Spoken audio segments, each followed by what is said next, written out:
Good morning, everybody. Here we go. All right. It's got a few things to discuss today. This workshop, Liberty County Commissioners, April the 7th.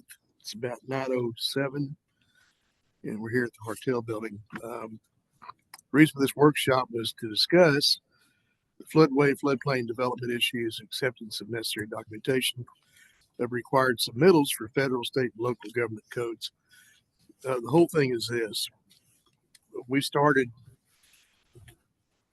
about John, about a year and a half ago, 2 years ago, something like that, on a study.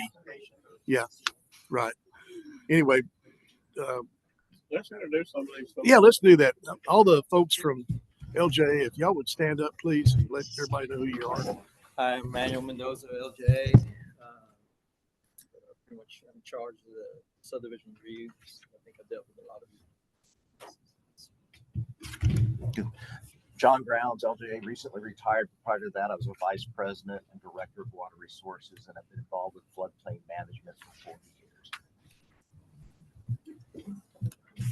Anna Chamberlain, I'm with LJA as well, and I do the floodplain permitting reviews, LOMR application reviews, and drainage reviews for subdivision developments for Liberty County.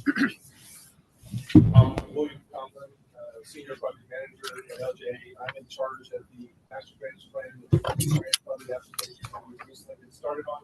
So doing the volume mapping updates, the existing and proposed condition improvement analysis, and a lot of that project. So independent of the plan review, but Anna still is actually on the technical side of the model and mapping and stuff like that. Daniel Dodson, I'm the assistant project manager on the master drainage.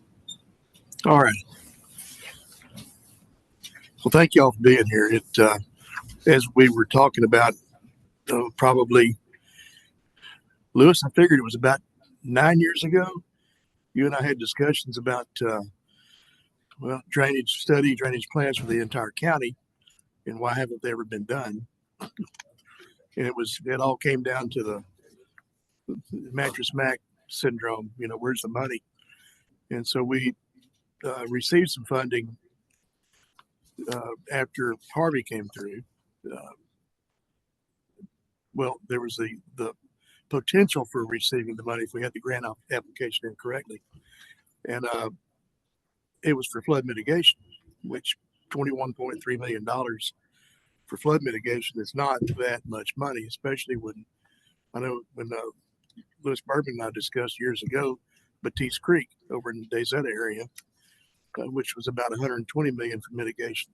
So you look at the big discrepancy about, one particular area receiving, I guess, the good feeling and the rest of it not. And then we started looking at it a little bit further. It was like, there's no plan. Where is the plan for the entire county? So we went back after we had the funding was sitting there, and we said, well, can we use it for a study and a plan for the entire county instead of a mitigation project that wouldn't go very far?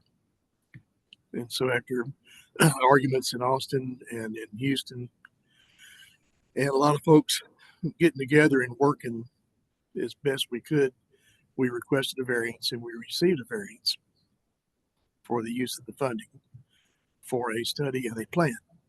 So right now we're probably 18 months into it. I would say that's pretty fair. And there's been the LIDAR study that's been completed. I know there's been monuments set throughout the county for new benchmarks, or a little bit more than 300, John, something like that. William, yeah. And the nice thing is they match the monuments that are in Harris County. So it's just with Liberty on there instead of Harris. That way. What was that again? The monuments for benchmarks. Okay. Yeah. So in other words, you have the old monument that's driven about 10 feet in the ground that stays there forever, hopefully. So we're there, and so now the next step was a study and a plan, and of course, LJ is helping us with that. And our anticipation was to share it with everybody once all this is completed, and as we progress along, share what we have to where we can all use it in a beneficial manner for flood planning or drainage planning in the county. Now, anybody you go talk to, especially if you're raised on a rice farm, every old farmer out there is going to tell you, I know where the water goes. Do they really? No. They know where it goes until it gets off their property. Then it goes beyond. And the more developments we have coming in, the better contiguous developments upon each other.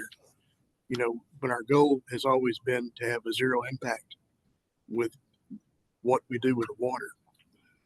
What does that do to the contiguous properties as it tries to make its final egress out of the county to hopefully the river or a bayou or a creek or eventually to Chambers County, and then it's got to go through there to get out of here. So, even on the other side, when you look at Jefferson County and the way Liberty County is split, with the river right there, but yet everything that we have that comes in from Dayton and Cleveland side, it breaks off. Part of it comes to the Trinity River Basin, and the other part goes over to San Jacinto River. And then on this other side, you got Hardin sitting up on the hill, and water goes from there down to the river, Trinity River, but yet from Hardin it goes to Jefferson County. That's a long way to travel. So the whole idea was to get this figured out and then share the information with everybody to where when we have developments coming in, everybody's on the same page. And that was the best way we could do it. So right now we're probably 18 months into it, almost 24 months. The next step, of course, would be the study and the plan and the presentation. And then our anticipation is to receive this plan and study and then bring it to Commissioner's Court and then adopt it for the entire county. That way we all work together. Okay. So why are we having this one to discuss floodway and floodplain development or management? And then what all do we need in the meantime from folks that have developments coming in or businesses coming in where there's a question, and especially when we have to deal with the FEMA side of things, who can be a little bit persnickety. Is that a pretty easy word to say? About how they want to see things done, especially when the funding is coming from the federal side. Okay. So we're all trying to behave and trying to work together, and we're not being nitpicky with this, but the other side of it is everybody has a reason for being here, and we're going to try to get to all the reasons. Okay. So, William or John or somebody from LJA, do y'all have anything you'd like to add at this point as we kind of go through the progress?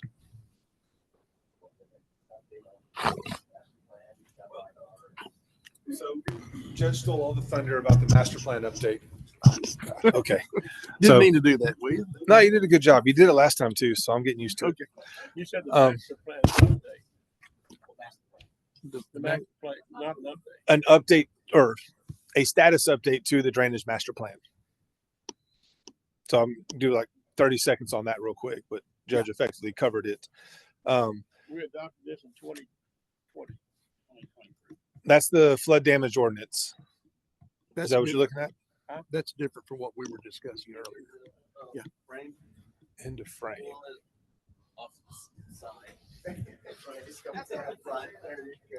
Okay, there we go. There you are. Okay. So that's the flood damage ordinance. That's the development criteria for projects in the floodplain floodway based on FEMA codes and regulations. Me personally, I am responsible for the master drainage plan update, which is the grant funded study to update the maps and the models and the understanding of the existing condition flood risk by leveraging a lot of the data that's been collected recently. The updated LiDAR that was flown in February of 2024 was processed over the past year. It's been released as preliminary data, not available to the public yet. It's still in QAQC. So we have that data now. We're reviewing it on behalf of the county. There's still holes in it. They're still reviewing the data. So it's not readily available yet. It probably sometime in June will become public data. And then development and engineers and people will be able to use it for their projects. And it has new terrain updates for the entire county. Okay, so what are they using now? The old data? 2018 LiDAR is the best available data for the county right now. You're correct. The floodplain maps are based on old data, and some of that data is based on 1960s information. I know the people that are doing the studies now and the engineering studies now, they're having to use the old data, right? Yes, everybody's using the best available data, which is 2018 LiDAR. If it's the Trinity River, we're looking at models from the 1980s. Okay, now they do their study on the old bodies and turn it in. Are we evaluating it on the stuff that they had available to them, or are we evaluating on stuff that they don't have available to them? We are not using the LiDAR for anything other than the master plan model updates, which is completely preliminary and independent. So no, they are not. We're not holding them to any data from the new stuff. There is, I'm just going to come up here. Yeah, come on up. John Grounds, LJA. So the data on the drainage impact analyses, if you're going to edit a FEMA flood insurance rate map, you have to utilize FEMA data to start with. That doesn't mean you don't have to correct it to get it to more current.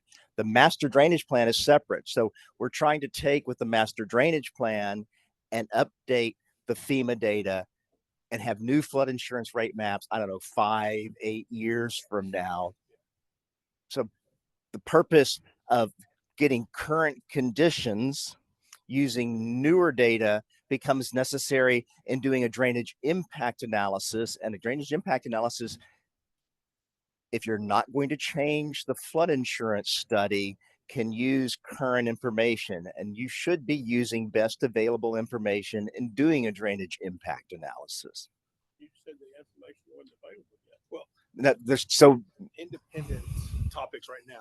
That's Yes. what I was trying to give a separate independent update to the master drainage plan study that my team is doing, which is independent from the floodplain reviews and development permit reviews that Emmanuel's team is doing. So that's why there's two different groups of LJA here today for that purpose. And I was trying to get my stuff out of the way because I know the bulk of it is going to be on their side. okay. So correct. new development, new criteria, new reviews, old models, all that will be covered in a few minutes. Okay. I was just trying to get a They preemptive okay. statement Yeah, that in yeah. 5 to 7 years, we will have new maps, new models, new data. But until then, this is where we are right now is 2018 LiDAR, 1980 models that are PDF paper copies because the software is now outdated.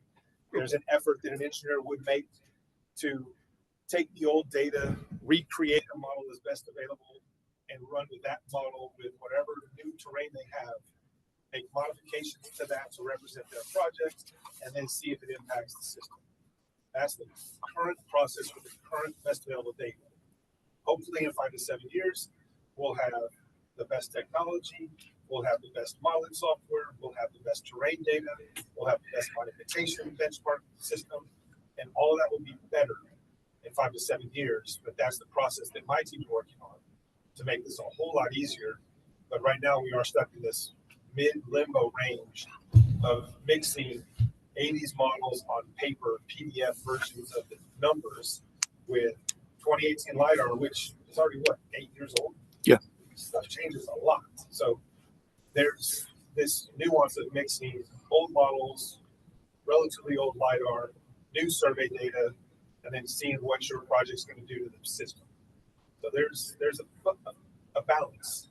And that's why engineers do what we do. It's the fun side of solving problems. But that's kind of where I was getting from the master drainage plan. Okay. So, is that clear? No. It's going to be like a marriage between old and new, but to get there, it's going to take a few years, and the honeymoon ain't over. Maybe that's the best way to put it. But what we're trying to do though is working with what we have now and the information we have now, when we have projects that come in to be reviewed, and then of course we send development projects to LJA for their review, and then they send back their findings along with a letter. Either it says we accept it or we do not, and if you don't, then they're going to have a reason why not, and then you have to have the deficiency addressed and sent back to them, and then they look at it again. It's just back and forth. It's not really a tennis match, but then again, that's what it amounts to. And that's where one of the issues we have here today is it's the what if. You know, if we allow this to happen, then what if we do? And it does create a problem on the flooding issues or drainage issues. And then we had the FEMA question. You know, we've been scrutinized pretty well by FEMA, and the potential for them to say, you know what, if you're not going to behave, we'll just cancel your flood insurance for the entire county. Period. And I don't want that to happen. Canceling insurance for the entire county. In other words, they won't issue national flood insurance for the county. Anybody in the county that wants to purchase it. Is that the understanding that y'all have? Because that's sure what they told me. Does Montgomery County have this plan? Are they using this plan? Yes. The same plan? Yes. So, Well, would you say Montgomery County or other counties? Montgomery County. So every county has adopted, if they're in the NFIP, the National Flood Insurance Program, they have to adopt the minimum standards from the FEMA government or FEMA standards for development in the floodplain. Every county can go above and beyond and make it more strict, more stringent, more site specific, but they will at least have the bare minimums if they want to be in the NFIP. If they make regulations stronger, stricter, more regulated, then it actually improves their class within the FEMA NFIP program. And the higher the class they are, the lower their premiums are on insurance. And so there's a way to have more regulation, and it's harder to develop, but it allows cheaper insurance for the residents because it is more regulated, more controlled, more managed, better system. City of Houston is one of the highest ranking entities in Texas because of how strict and regulated they are and how much control they have over development of the flood. They have some of the lowest premiums. Now, I'm not 100% sure what Montgomery County's regulations are, but they have the minimum NFIP guarantee. I believe there are certain things they have that are stronger, but I don't know the exact numbers. I think theirs are probably a little less strong. They probably are, to be fair and honest, knowing the history of Montgomery County. I don't know off the top of my head. They're building $1 million homes in the floodway. Yeah, and there's a lot of decisions that were made over history, and the NFIP became effective John, mid '70s in Texas, in '70s, 1968. okay. And first flood map in Texas was early '70s, mid '70s, 73, 75, I think, at least in Harris County. Yeah. That sounds about right. So mid '70s was the first floodplain map. I know I'm shooting Harris County because I know this off the top of my head. Mid '80s, they started having some development criteria regulations for detention. Mid '90s, they had some regulations on the floodplain. And like every 10 years, they would get stricter and stronger because they learned more. They had the data to manage it, and they started becoming more and more. But anything built before 1990, 1980, 1970 was effectively no man's land, or it was done with a not incorrect way. Was it ignorance is bliss back then? They didn't know what they didn't know, and they did the best they could. So as we progress through this process, it is the government's guidelines based on updated knowledge, improved technology to manage not only the floodplain, but the floodway and the 500-year overflow zones. So the technology and the information has grown tenfold every 10 years. There's a huge, there's a big shift in knowledge and a big focus on what becomes the next, I guess, hill to die on, a milestone to try to manage. And so everything is changing because we get better knowledge, and history repeats itself. And you build a house on a hill, okay, great. The 5 houses at the bottom of the hill all flood. What can we do to kind of manage that and balance it? And Hurricane Harvey was eye-opening to everybody. I think there was a stat I saw the number of houses that flooded in Hurricane Harvey built before 1990 was like 85% of the houses in Harvey were all pre-1990 developed because they didn't know what they didn't know. But the ones built post-1990, only 50% of the houses that flooded in Harvey were built after 1990 because they knew how to build, they knew where to build, they knew how to manage the build, and those houses were high and dry. No, but if you limit your construction and stuff to stuff based on what happened in Harvey, half the county, we're not going to be able to build anything on. Agree 100%. Agree. Yes. There. So I don't think you can have a drainage plan based on stuff for Hurricane Harvey, 100-year or 500-year flood. Yes, you're right. Which is why the floodplains are all built on the 100-year floodplain with a 1% annual chance, and that 1% annual chance is based on the statistical analysis of how much rain falls at any given time in a 1% recurrence interval. And so Atlas 14 was some new rainfall studies that NOAA did. They analyzed rain from the 1905 up and through after Harvey. They actually delayed Texas because they wanted to integrate Harvey's rainfall as part of the statistics of how much rain falls in a 24-hour window or a 6-hour window or an 8-hour window. And so as they looked at the data, the original data we've been using up until before Harvey was 1900 to 1960. And that was the interval of time we had to sample to know rainfall at any given time. As that rainfall was analyzed, it was about 12 to 13 inches of rain in 24 hours was a 100-year storm, a 1% chance. It did rain 12 to 13 inches. That's what we had to manage floodplains on.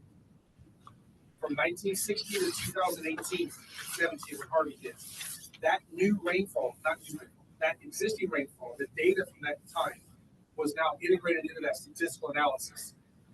That amount of rain that fell from 1900 to 2018 showed that a 1% chance of rain in 24 hours was now about 16 inches of rain.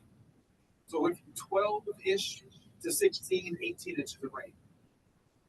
Nothing changed, just the understanding of historical statistics of how much rain has fallen in 120 years. So now we are working to update the maps as part of this master drainage plan, using Atlas 14 rainfall, using the 2024 LIDAR, and trying to take what is a 16-inch rain, the standard 1% 100-year flow, across the new terrain and see what does that floodplain look like. The development of the floodplain is still allowed. It just has to be managed and regulated because of impacts upstream, downstream, because of filling the floodplain, pushes water somewhere else. So there's a lot of things that can be done. But right now, current regulations are a 12-inch rain using 2018 LIDAR and trying to analyze where the water that sits on the ground now would go if somebody did something in that area. And there's computer models, there's technology, there's Excel spreadsheets that help all the engineers analyze that impact from a potential project. Okay. So we are not to NOAA, Atlas 14, we're not to the 2024 LIDAR yet. Okay. But So still in the flood. I mean, Montgomery County has very similar regulations for development in the floodplains as Liberty County. They have differences in freeboard requirements, the elevation of a house. They have experienced the same level of scrutiny from FEMA as you have with the community assessment visit, with the CAB, with the audit of your program. And I think this is where we can get Anna to get us explain to us what happened in that process, how we got there. I'm sure they have because they've had some areas that flooded where it's been. They have an attorney that's their floodplain administrator, and he is difficult at times to work with. I'm experienced with that kind of stuff. And if turn your mic on, please. Okay. You're up. Well, so we put together a presentation that should give a decent overview of kind of how the FEMA regulations came about, what is applicable to the discussions that came up in the most recent Commissioners Court meeting with relation to development in the floodways. And so what I put together is pretty specific to that discussion, but everything that I've included in here it's not like original data that I have created. It's not really an LJA product. Everything that I'm saying in here is directly from the Texas Water Development Board's Floodplain Management Quick Guide, the FEMA Map Service Center, and FEMA regulations, and then the Liberty County Flood Damage Prevention Ordinance. So all of it is not stuff that LJA necessarily created. It's information that's already out there available to the public and is part of our regulations. So I want to go over a really quick overview of the FEMA National Flood Insurance Program, also known as the NFIP, what the purpose of it is, and what the responsibilities are of the federal, state, and local county or city governments. And then I'll go over what the floodplain maps look like right now in Liberty County and how you can look that information up on your own. It's easy to access for anyone on the internet. And then we'll also go over some specifics in the Liberty County Flood Damage Prevention Ordinance as they apply to the regulation or to the reviews that were discussed in Commissioner's Court. And I'll also touch on a little brief overview of like how LJA is involved in the floodplain review process and what that looks like. And then we can open it up to site-specific discussion for those developments that were discussed. And so some things that I won't cover today, I'm not going over basics of floodplain development like filing elevation certificates with FEMA. Also, William had mentioned the NFIP community rating system. That's like a discount program that Liberty County does not currently participate in, where you adopt higher standards as part of your regulations. And by increasing those, increasing the stringency of your regulations, you can get discounts on your flood insurance premiums for everybody in the community. Liberty County does not currently participate in that. I'm not going to go into anything on federal loans or grant programs or disaster relief. Okay. So first, for an overview of the NFIP. So it was mentioned earlier, but the National Flood Insurance Act of 1968 was enacted by Congress, and that essentially established the National Flood Insurance Program, which is managed by FEMA. So the two main goals are to provide access to flood insurance to property owners and renters in flood-prone areas who otherwise would not be able to obtain it. So prior to that, there was really no private option either for flood insurance. And so this was a major issue across the nation. And the other goal is to mitigate and reduce the nation's comprehensive flood risk through the development and implementation of floodplain management standards to save lives, property, and reduce government costs after floods.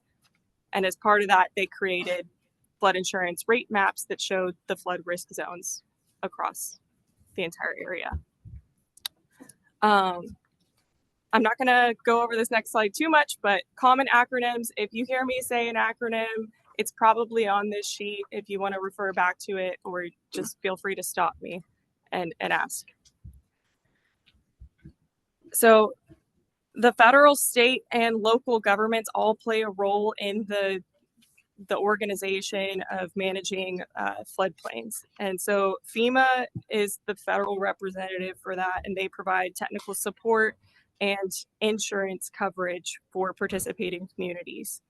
At the state level, there's the Texas Water Development Board, and they assist communities in developing and adopting necessary management measures required by the NFIP.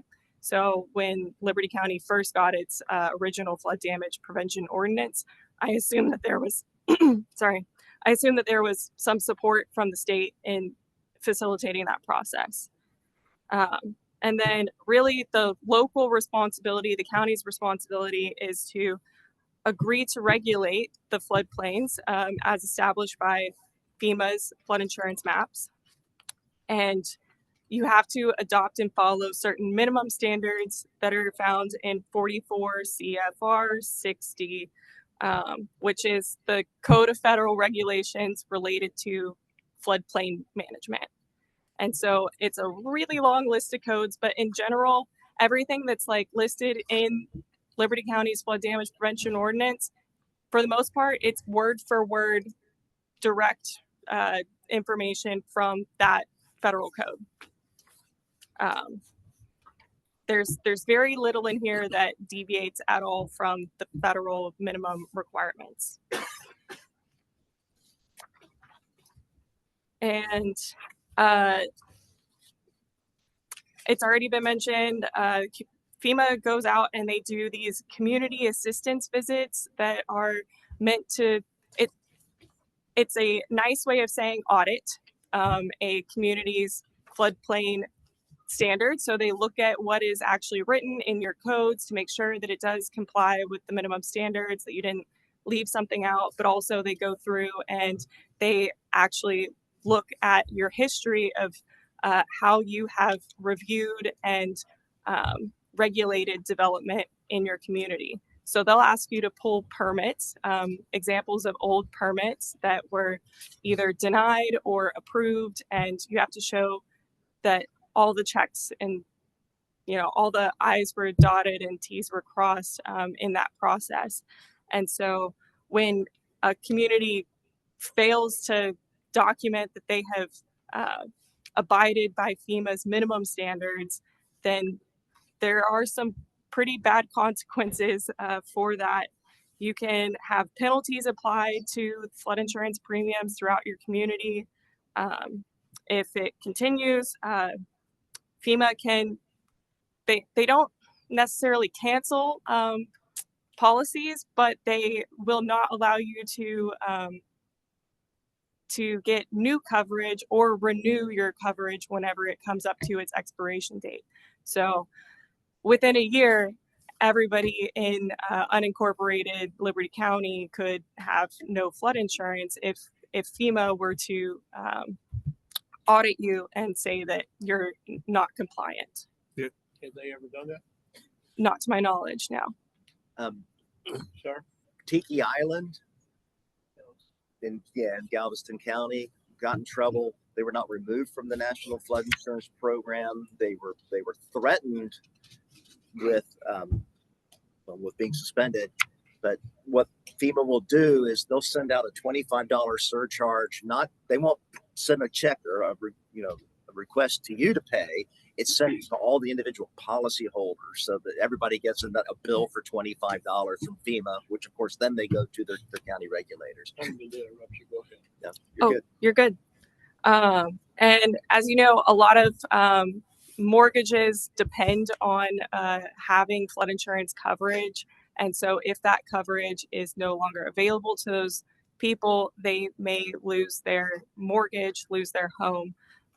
And there is private flood insurance that might be an option to some people, but it is wildly more expensive than insurance through FEMA.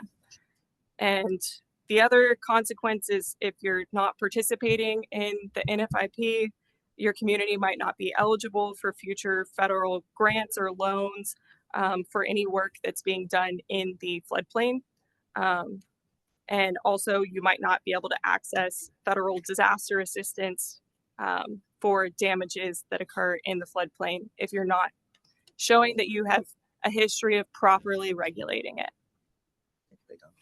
Melinda, not to put you on the spot, has the county recently had a community assessment visit? Yes, sir. And how did that go? It's still in process. It's been almost 2 years now, but we're working on it. So you're working through reviewing their comments about the program. Yes, sir. Okay. I've sent them everything in. I'm just waiting for a final. Okay. So you're still being scrutinized by FEMA today. Oh, yes. Okay. Okay.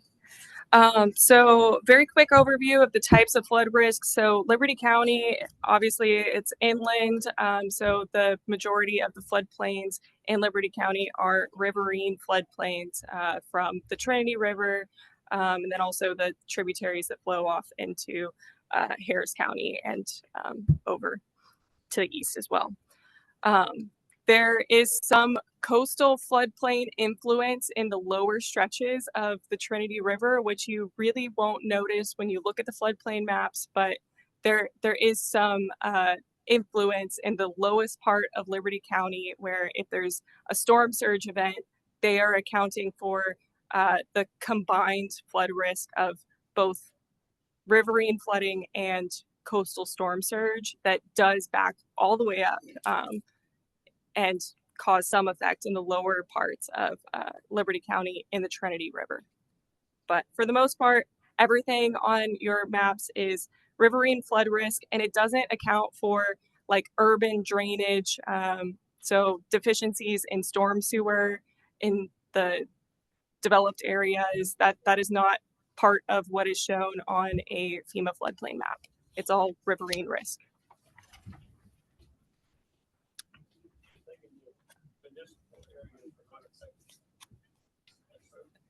It only shows you the risk associated with flooding from a stream, not flooding that might be caused by undersized local drainage infrastructure like roadside ditches or storm sewer.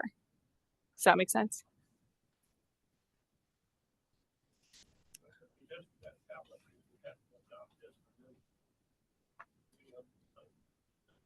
Oh, yes. So like the City of Liberty, they have their own flood damage prevention ordinance that they have adopted.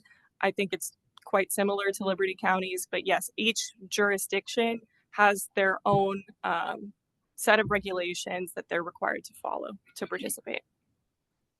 And Yeah, so we're only talking about the unincorporated areas of Liberty County in here. Okay. Yeah. correct, yes. So the Liberty County, for the most part, the floodplains are riverine flood risk zones. So whenever you look at a floodplain map, you'll see different areas on here that are denoting the floodway. So the extent that is expected to be flooded during a 1% chance annual storm.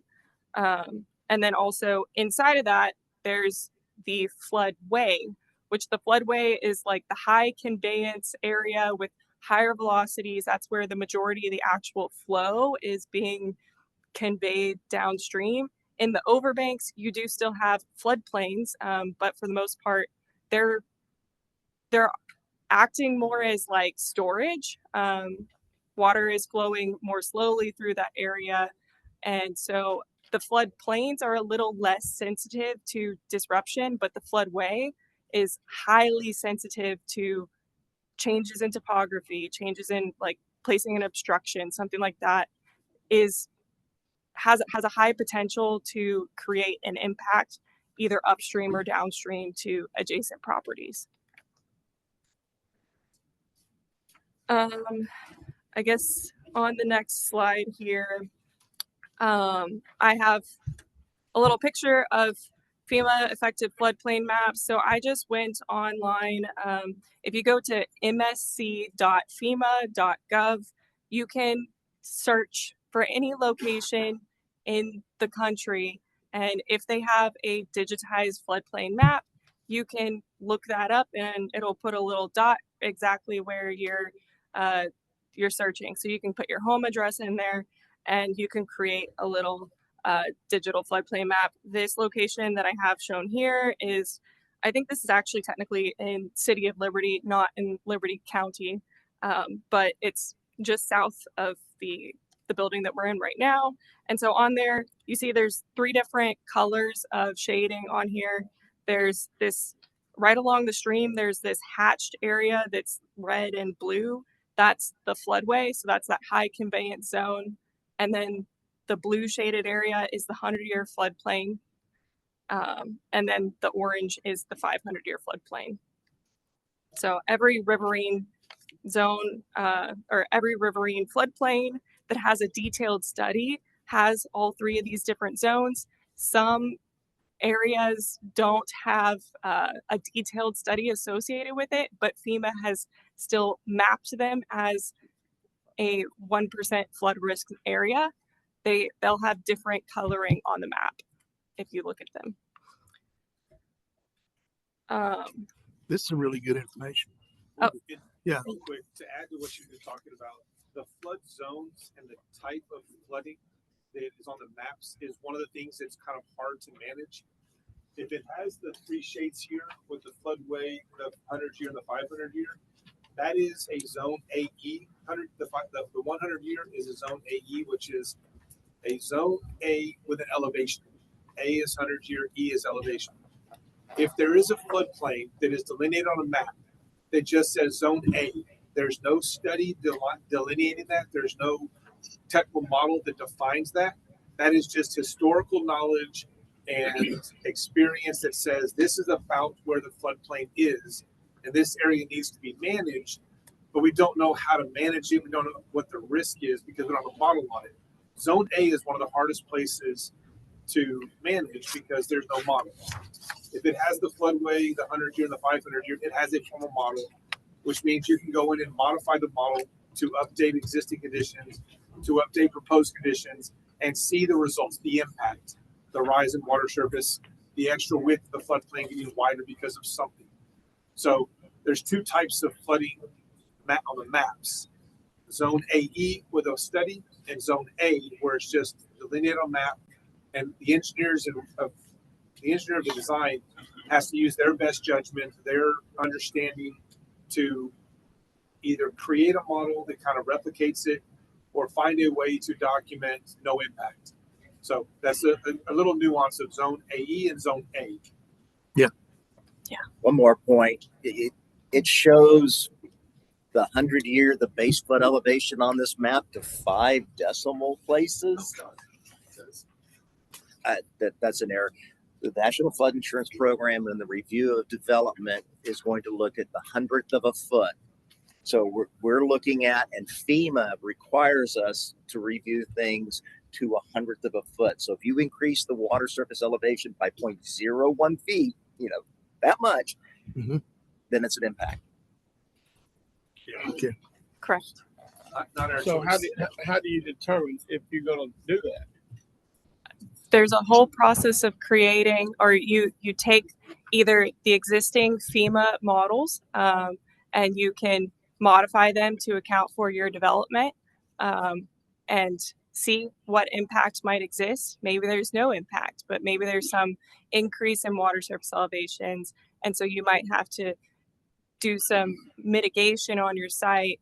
Maybe you need to add some cut to offset fill that you've placed on site in order to not impact adjacent properties. Let's get on through your program. Sure. Get into specifics. I've got. Sure.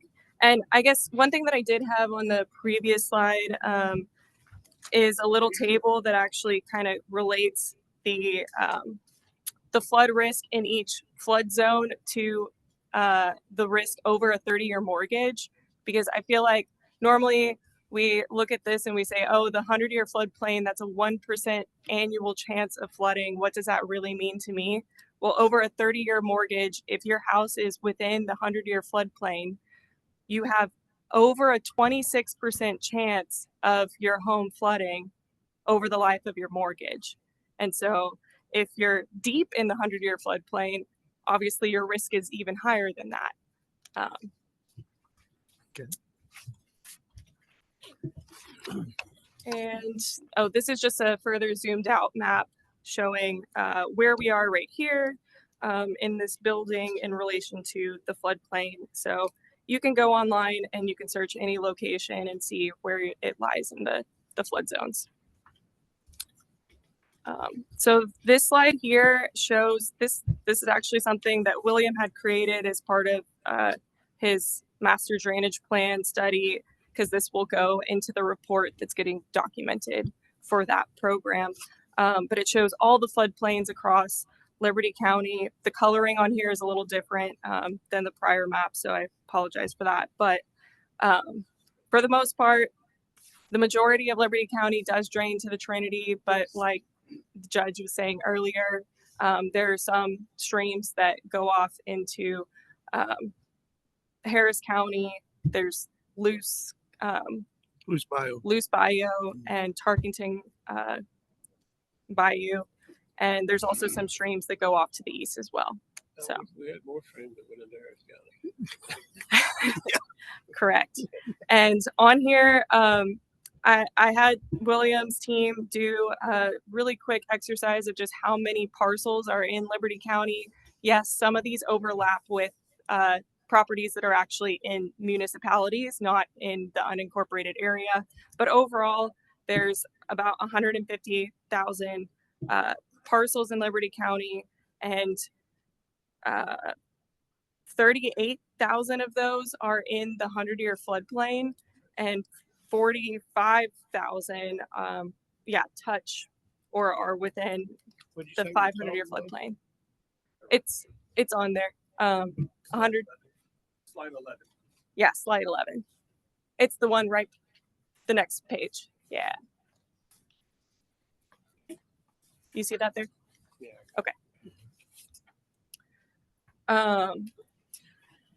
So next I'm going to go over some of the very basic things that are found in the flood damage prevention ordinance. So everything that I have in here, I just took a screenshot of the ordinance and pasted it into the presentation.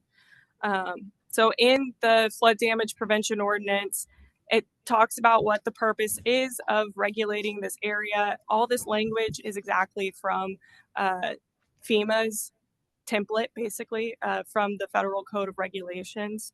And so the whole purpose is to obviously protect life and health, but also it does go into things that say, minimize damage to public facilities. That's things that if they're damaged, you're having to pay for to replace, but also maintaining a stable tax base, providing for the sound use and development of flood-prone areas, and to minimize the future blight areas and ensure that potential buyers are notified of development or disruptions to that flood-prone area. Okay. Article 3 talks about what lands this ordinance applies to, and it lists out a bunch of these different flood zones, Zone A, AO, AH. There's a whole list of flood zones. In summary, it applies to areas that are mapped in the 100-year floodplain. Some counties regulate the 500-year floodplain. Harris County regulates the 500-year floodplain. So there's differences you might see in other jurisdictions when you look at their code of ordinances, but that's a higher standard. That's not FEMA's minimum standard. In the methods of reducing flood losses, this talks about all the activities that would be regulated by the flood damage prevention ordinance. And so the main thing in here, kind of relative to most of our discussions today, is point 3, control the alteration of natural floodplains, streams, and natural protective barriers, which are involved in the accommodation of floodwaters. And point 4, control filling, grading, dredging, and other development which may increase flood damage. And then there's a definition section in here that defines development as any man-made change to improved and unimproved real estate, including but not limited to buildings or other structures, mining, dredging, filling, grading, paving, excavation, or drilling operation, or storage of equipment or materials. So anything that is one of those activities is required to be regulated by FEMA if it is something that falls in the floodplain. If you move dirt in the floodplain, you need to go get a permit. There it is. Right. The one, not really an argument, that I have quite frequently with Harris County, but that's one of the reasons Commissioner Clark is not here today. He's meeting with Harris County Mr. Ramsey, yeah. Commissioner in discussing what flooding, drainage, and part of it is I look back on the history of Harris County and what they allowed, which back in the 70s and 80s was pretty much the Wild West. Let's build, and not look at what is going to be the cause and effect, especially the effect later on. And so then you have this contiguous nature of building upon building, and then the burden of where's the water going to go when there's no place for it to go. And then, of course, here we are in Liberty County, and I get the phone call that it's Liberty County's fault that Harris County's flooding. Imagine that, but that does happen. And it, as well as Montgomery County gets the phone call that it's their fault that Harris County's flooding once again, especially in the Kingwood and not really the Woodlands, but like Kingwood, Atascocita area. So if you're wondering why we're going through these steps, get it out there to where we all understand what we're trying to do. I'm not trying to say you can't develop here and you can't have a business here, but do it the right way. That's just it. Let's work through this, and based on what information we have that we can use that is going to be accepted by the FEMA side of the world, that it's going to, it'll pass. Maybe I was wrong a while ago when I said it'd be canceled on your insurance portion. No, it just won't be renewed, which to me is effectively canceling it. So that's just their nice way of saying it. But my point is everybody take into consideration, not just one or two or three or four people that are in developing the business. Let's look at everybody. What does it do and cause and effect? So I'll get off the soapbox, but there it is for the day.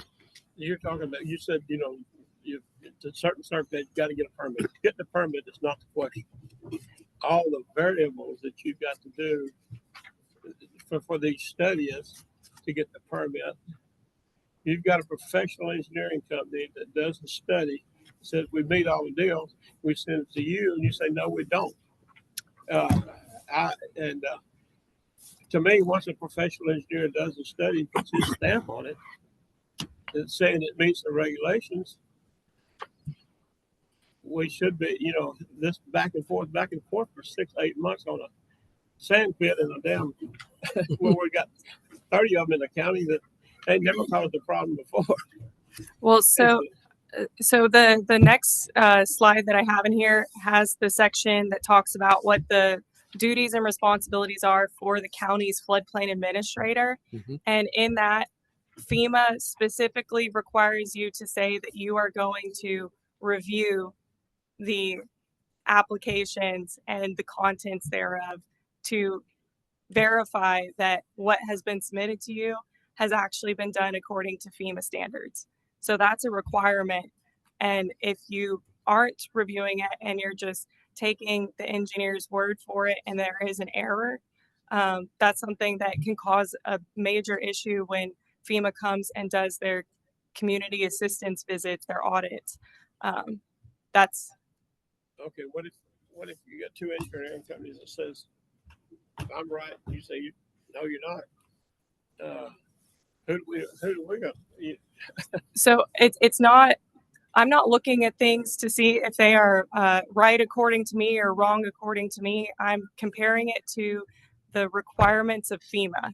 And so if it didn't fall in line with the processes and requirements that that FEMA has established and that the Code of Ordinances has required as a regulation, that's what I'm comparing to.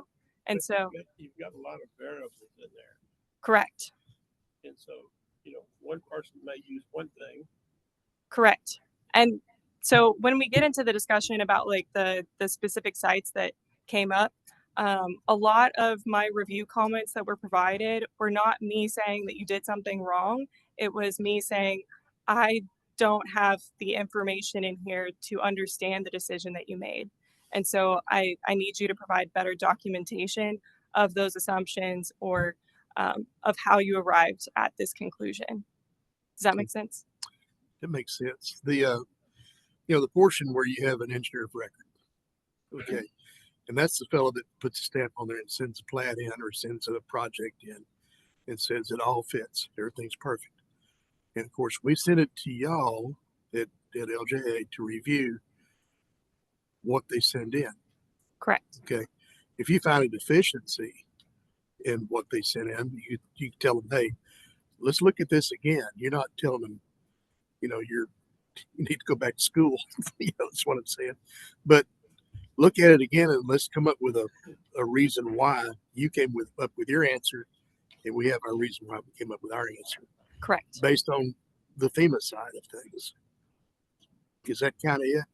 Yes. Yeah. Exactly. Okay. All right. So it's not that you're being chastising an engineer of record because you've got engineers checking engineers things, right? And that It's all based on what assumption what criteria that you use to do your study on. Correct. And FEMA has like their own guidance and requirements for their expectations for that analysis. And that's all published on FEMA's website. They have a very long guidance document for how to go about these assessments. And so I'm not creating my own, I'm not projecting my own opinions on it. And for the most part, I'm not directly telling the applicant exactly what they're supposed to do to make something in compliance. For the most part, my comments are trying to understand or have the engineer document their processes and their assumptions so that I can verify that that is in line with federal regulations. Is fair enough? Well, the whole thing looks like it. You know, I'm not satisfied that this is really benefiting as far as the drain. It looks more like it's creating work for engineering companies. I'm used to that with lawyers. I'm just not used to it with engineers. We're making our citizens and stuff first hire an engineering firm to confirm and to notarize certificates and stuff like that. Then we have to turn around, and the county has to hire LJA to turn around and check the person. So why does it LJA to do everything? Let me put it this way. I mean, let's say we're double paying. Everybody's double paying. Who's going to get the blame in the ultimate? The county. Yeah. That's it. And I would prefer to be sure on the county's behalf that we did everything we could that was perfectly right, as best we could call perfect in this regard. Yeah, you've got an engineer record, just like you have an architect record. If a building falls down on somebody, it's the architect's fault. He's the one that gets sued. Yeah. The one of record. But yet we have here this convergence of an engineering firm and an individual engineering firm and the one that we're using that are looking at each other's work. Correct. Yeah. So all it is making sure we're right. And to me, I don't want the public coming and blaming this commissioner's court saying you didn't do everything you could to make sure it was right.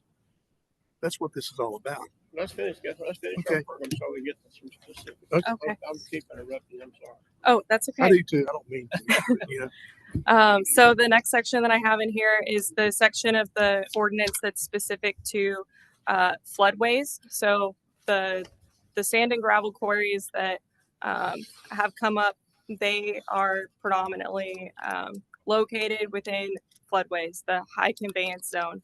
And so in the regulations, it talks about how since a floodway is an extremely hazardous area due to the velocity of floodwaters, which carry debris, potential projectiles, and erosion potential, the following provisions apply. And in here, I don't want to read the whole thing word for word to you, but essentially encroachments are prohibited. So anything that would squeeze the floodplain, placing fill, placing obstructions that would block the flow in that area, including fill, new construction, substantial improvements, and other development.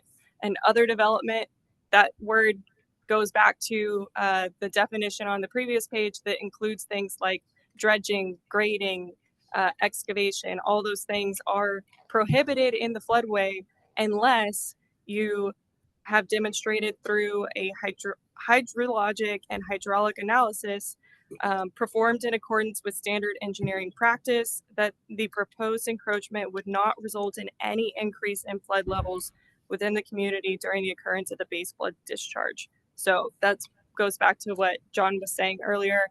FEMA regulates to the 100th of a foot. So if you model both what is the current existing condition and the proposed modifications to your site, and if there is a increase in flood levels in the 100-year event of 0.01 feet, then you need to do something to mitigate and offset that impact, or it's just not allowed. They can submit a clomer Or- and do a loamer and increase the base flood elevation. Or you could apply to revise the floodplain maps to incorporate that change. But that's a process that we'll go into in just a minute. That takes a little while. It's a long process, and that is a process that mostly involves FEMA. There's a component that has to go through the local jurisdiction, but it's something that is really a FEMA process, and it's all their own rules. It's not the local jurisdiction's rules that apply there. So if you touch the floodway, you have to do an H&H study, Right. which has been done. I understand. I don't have a problem with that. Explain what an H&H study is. Hydraulics and hydrology. But Okay. So the next slide in here is slide 17. It just shows how fill can, placing fill inside the floodplain or the floodway can increase flood risk. And it also shows the exact wording from the federal codes that matches what Liberty County has in their own flood damage prevention ordinance. The next slide that I have in here, this is actually an email conversation. I don't know if the applicant is here in the room, but they had sent an email before they initiated their floodway assessment to ask me what documentation is needed. And so in here, I list out kind of the requirements of how you go about establishing that you are not adversely impacting the floodplains. And so the first thing that you have to provide is like a baseline condition comparison model. For the most part, if there is an available FEMA model, the expectation is that the FEMA effective model is what would be used for that baseline comparison assessment. In Liberty County, the effective floodplain models are from the 1970s, and they don't exist in digital format anymore. You cannot run them on a computer today. So FEMA does have a little flow chart on their website of what you're supposed to do in this situation. And so if the model is able to be obtained, you're supposed to obtain that model and then either convert it into today's format, like make that data, just convert it into a program that is now able to be run on a modern computer. And I think that is something that has been done by one of the engineers that has applied for one of these sand and gravel quarries. They took that original model and they updated it to be able to be run on a modern computer. It's not changing anything about the data, just changing the program that it's being run in. Okay. And then there's a whole process of establishing whether or not the elevations that the original study was based on are apples to apples comparisons with new data that you might have today. So the 1970 models, when you look at them, there's very few points in the cross section. When you look at like the topography of the channel, they were based on low resolution data. And now if you're going to use 2018 LiDAR to do your analysis, it's going to have hundreds, thousands of data points, where the FEMA models only had a handful. And so there's an expectation that, number one, you're going to have maybe different results whenever you run something with with improved data. You might end up getting a slightly different result. But also you have to check and see what is the vertical datum that data was based on. So Liberty County, as part of the master drainage plan, they went out and they placed all those benchmarks and new survey benchmarks so that when surveyors go out there, they can tie into a known elevation that is set based on a known vertical datum. And those vertical datums get updated every Yeah, it's 1973 to 1980, And then- 88, 2001. It's a moving target. every 10 or so years, there's an adjustment to the vertical datum. And so when a surveyor goes out there, they are supposed to document what vertical datum they're tying their elevations into. And it's something that surveyors know that way better than I do. I know that I need to look at the survey and look at the note that's on the survey to see what vertical datum they used. And if there is an adjustment needed to then compare that data to a survey that someone did 50 years ago on a different datum.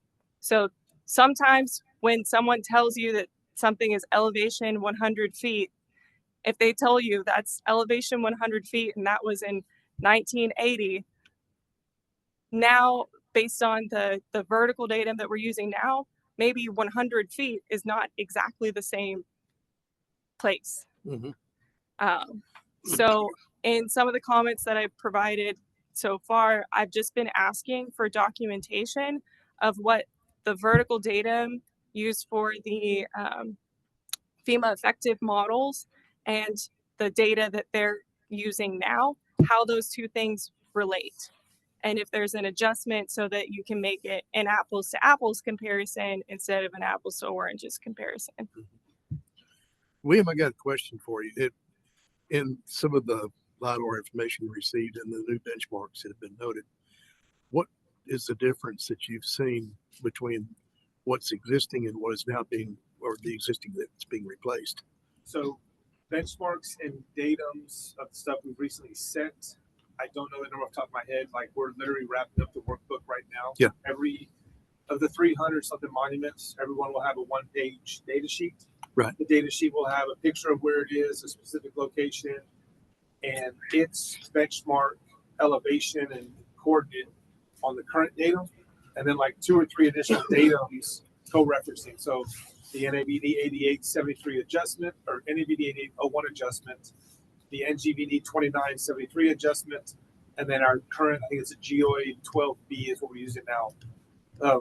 So those 3 elevations will be on the piece of paper for that benchmark, and it may be like 98.39 is what we're using today with the GEOID 12B, but the NAVD 8801 adjustment may be 97.39, and the NGVD 2973 adjustment may be like 89.4. Yeah. And that's partially because of subsidence, that's partially because of sea level releveling, that's partially because of just, you know, the shape of the earth changes and the satellite data is now better. Because we sit on each one of those monuments with a GPS total station, an actual receiver, yeah, for 8 hours, 3 different days to sample 8 hours in a row.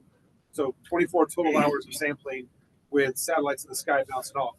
So we have a pretty good feel of where that is now. Now, how that's compared back to a flood map that's on the DFIRM map that we have right now, the flood insurance rate map, we'll have like elevation 38 at a point. You go back and pull the model from 1980 on the PDF output paper, and it says the elevation needs to be 37.9. And when you put that into a computer model we have today, and the model runs, it may be 38.43 because it's got the details to the hundredths of a foot.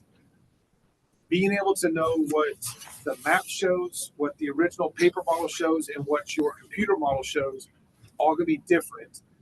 You need to use some judgment to understand how do they compare. But as long as you have a good revised existing, a duplicate effective model, then you make your proposed improvements against that. you see your impact. That impact is what we're trying to manage or document.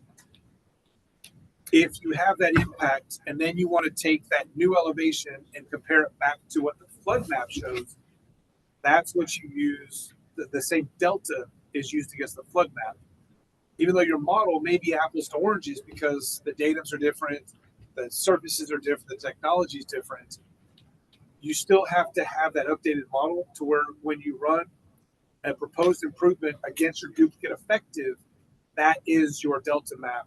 That's what you need to make sure you mitigate. If you have a rise, can we shave the bank? Can we improve the conveyance? Can we provide some offsets and get that increase down back to normal within that apples to apples model, which is oranges compared to the old 80 model on paper or the old floodplain map. Okay. So that's where the engineering judgment comes into play. And again, the stuff that Dan is working with is the comments I've seen are not saying, oh, you need to do it this way. It's, I see you did this. Can you document where that came from or why did you use that elevation? Not, you shouldn't use that elevation, you need to use this. It's not, it's wrong, it's why. A lot of our questions are why. And those whys are required in the NFIP flood damage prevention ordinance to be Okay. documented on the paper Yeah. in the study. So it's not just one engineer being mean to another. It's, Yeah. no, it's a good question. Yeah. I mean, that's, after all, that's what people are paying for. The standard joke in H&H, you give 10 engineers the same question, you'll get 12 answers and they're all defensible. Mm-hmm. I mean, it's very easy. I say easy. It's very interesting that you can get 12 answers from 10 people on one question. And they're defensible as long as you document your assumptions and everything else. All we're simply trying to do is understand the assumptions that went into that calculation and make sure that the end results are within the acceptable level of delta on FEMA's requirements. So if you run a model and it's 6 inches different, as long as you're within 6 inches, we're okay with that. And FEMA's okay with that. Is it 12 Nope. inches? 6? Not in the floodway, no. No. Zero. You to tie back in Oh, your math. You're 6 going down a inches, rabbit hole. that's Okay. separate, Yeah. yeah. Okay. So the simple thing is, whatever topo you use, the current topo for the development, we need to be able to relate that back to the effective regulatory FEMA flood insurance rate map. So whatever that adjustment is, that's what we need. And Way down the road. so that's a lot of backup for how you get to your existing condition model. And then the next step you need to take is then create a copy of that model, the new existing condition model that you've established, and you do a save as, and you call it your proposed condition model, and then you modify it however necessary to reflect any changes that your development is going to have as it relates to the floodplain. And so that new proposed condition model might show that there is no increase. It might show that there is an increase in water surface elevations. And if the results of that study show that there's an increase and you are not able to, or you have no desire to fix that impact, then the requirement is that if there's any increase in water surface elevations within the regulatory floodway, a CLOMR, which I'll get into in a minute, will be required to be submitted to the county and to FEMA.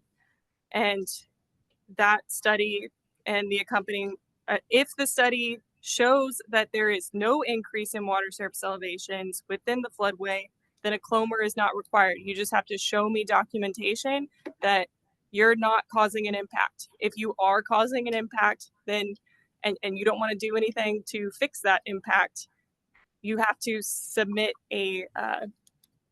it's called a conditional letter of map revision. It's a request for FEMA to modify the floodplain maps to reflect your changes to it, your increase to it.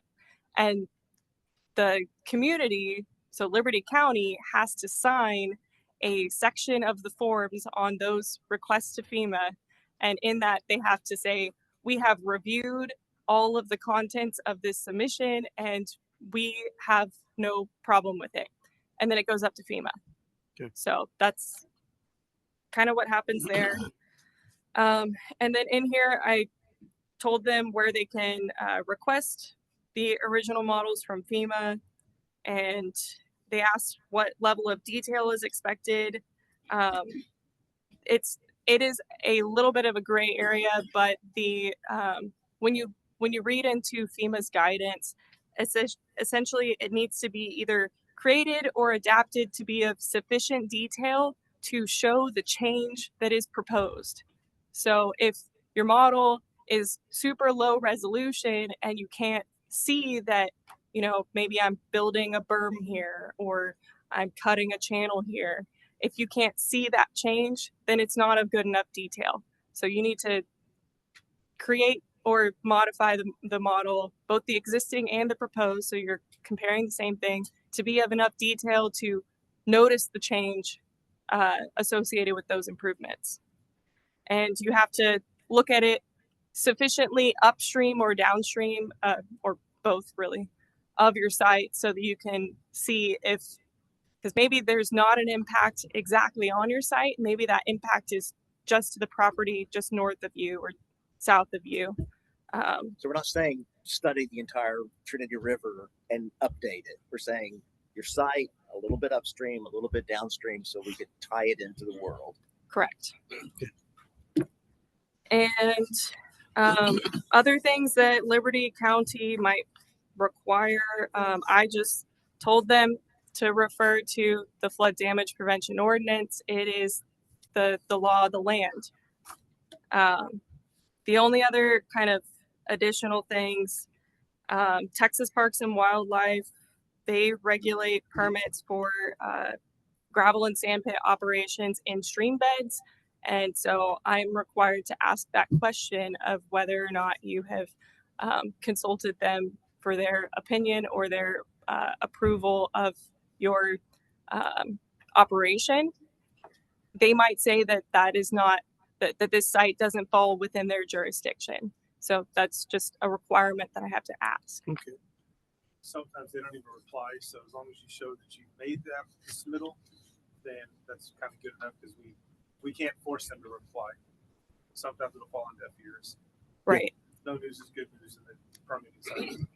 And then the other thing, if you're going to have an operation like a sand and gravel quarry, there's equipment and materials that you might have located in the floodplain, and if they are not placed in a manner that meets FEMA's requirements, which includes elevating all electrical and mechanical components above the 100-year floodplain elevation, that might not be practical for your uses on the site. If your equipment can't be relocated during a flood, you have to have an emergency action plan for how you're going to deal with equipment or materials that would be located in the floodway or in the floodplain during a storm event. So even the placement of a construction trailer on site needs to be compliant. It needs to be elevated properly. Again, electrical, plumbing, everything. correct. I mean, if I got 100 acres out there, it's in the floodway, and I've cut 100 round bales of hay and stack them, I gotta get a permit. So ag's different. It's affected. You are. What's different about it? To me, you're placing things in the floodway, but as far as FEMA and as far as your county regs are concerned, it's not regulated. It's exempt. It's not But- permitted. It's Not a ag. permitted operation. And yes, I can leave the hay there, but I can't leave the tractor there. Effectively, That's not, yeah. Okay. Now, if you want to go down that road, you can adopt that standard as well. Yeah. I don't think you want to. Go ahead. so the next slide that I have in here, we're on page 19, is talking about letters of map change. So FEMA has a couple of different options. If you want to or are required to show that you disagree or want to update a floodplain map. you are able to go about 3 different processes really. So there are things that are called letters of map revision and conditional letters of map revision. So a letter of map revision, if you apply for that and FEMA approves it, it actually changes the floodplain. It is based on something that has either already been constructed, maybe you improved a channel and now you want to show the floodplain reduction. You want your maps to reflect that improvement in drainage. That's something that if it has already happened and it's already in place, that's a letter of map revision. If it's something that you're proposing to do, but you haven't gone out and done it yet, you would be applying for a conditional letter of map revision. So that's showing FEMA, hey, I've done this whole analysis. If I build it this way, this is going to be what the result is. So conditional is something that is hasn't yet been done, and we are documenting that when I follow the standard practices, this is the result. If if FEMA approves it, then all we gotta do is issue a permit. We don't have to review it.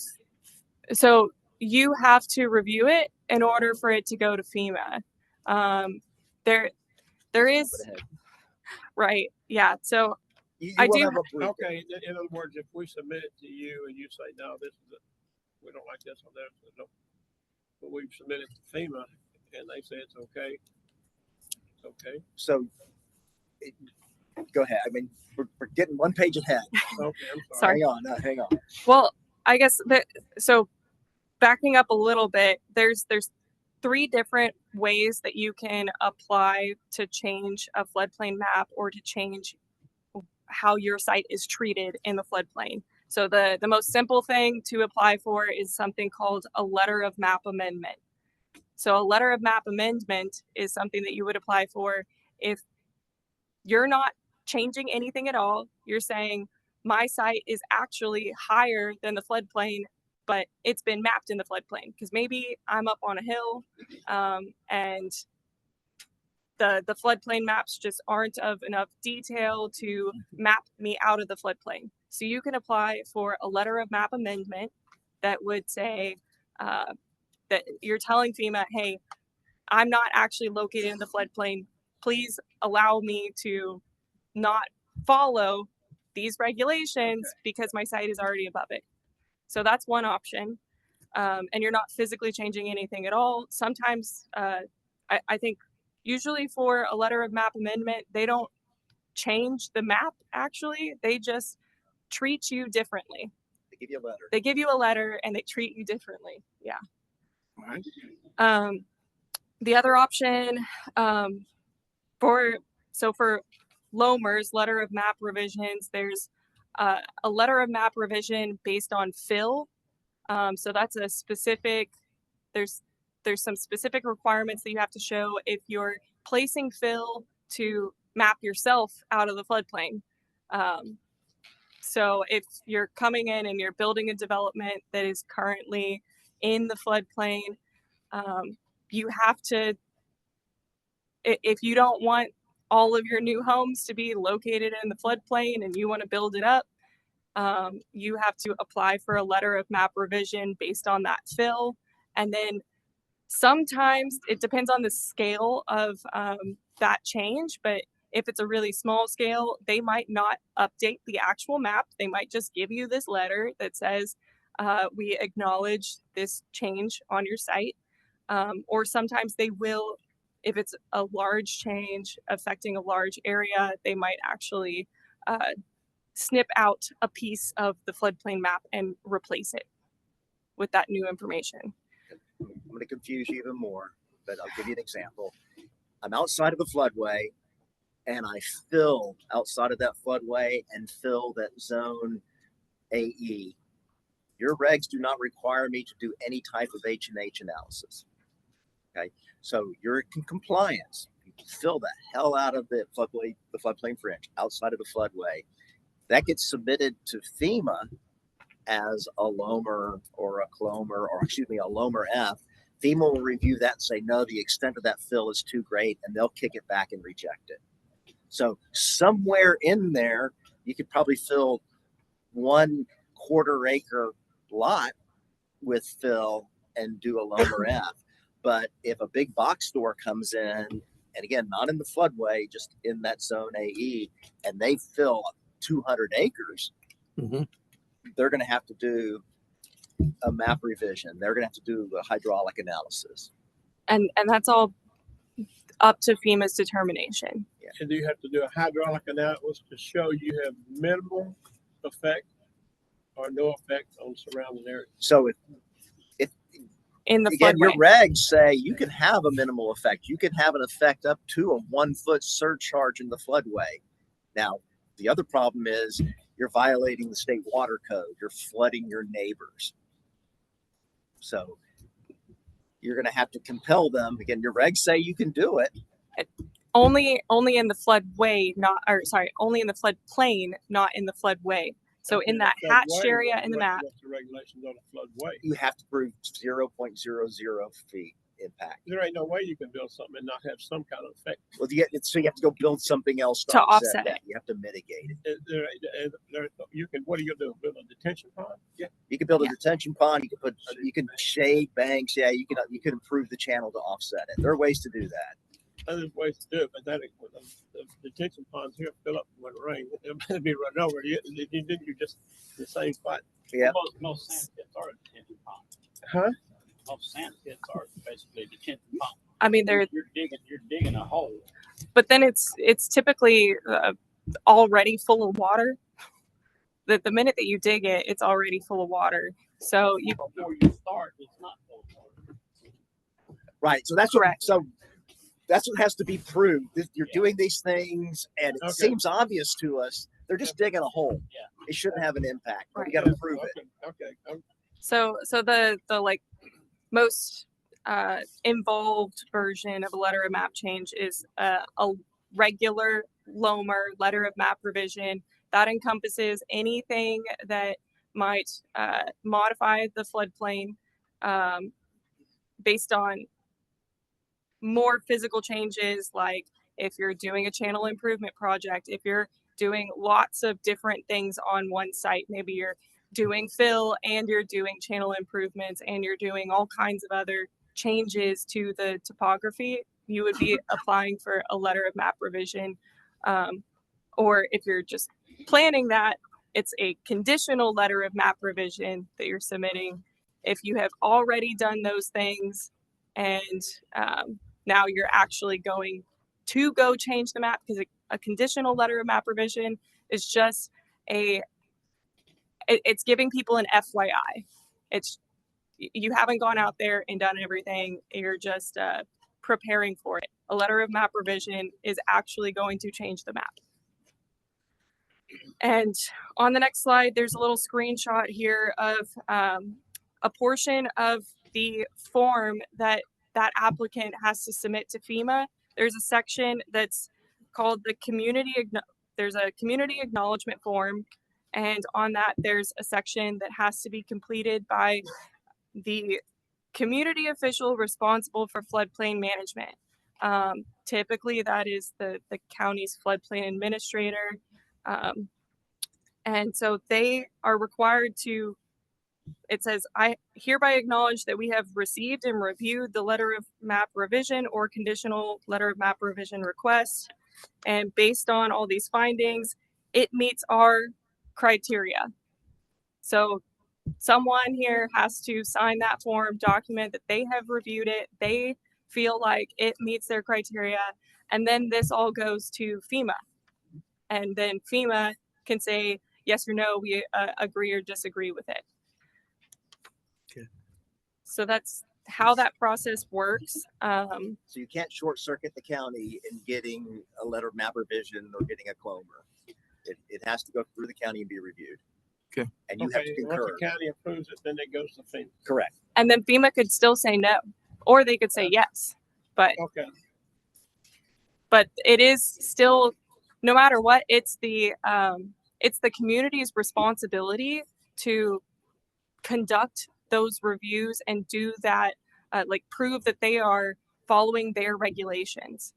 It's not really, FEMA does review it themselves, but the responsibility according to the laws is that falls on the community to regulate their floodplains. FEMA don't have enough people to review all this stuff after all this. FEMA doesn't have enough now. Well, we kind of found that at FEMA and TC, you don't have enough people. Yeah, they sent it off to DC, and And then all of this is stuff that there are still other permits that might be required for a site. This is only talking about the demonstration of no impact to the floodplain, but you might have other jurisdictions that have a piece of the pie in deciding what happens on your site. So if you abut a TxDOT road, obviously TxDOT has they might have jurisdiction on reviewing the development of your site or certain requirements. A lot of developments here that we've seen lately, sometimes they straddle two different jurisdictions. They might be in unincorporated Liberty County and also in the city of Liberty. So anytime that there's more than one jurisdiction involved, there might be additional permits that need to be filed with other entities. And so everything that I'm saying in here is not precluding you from those other requirements.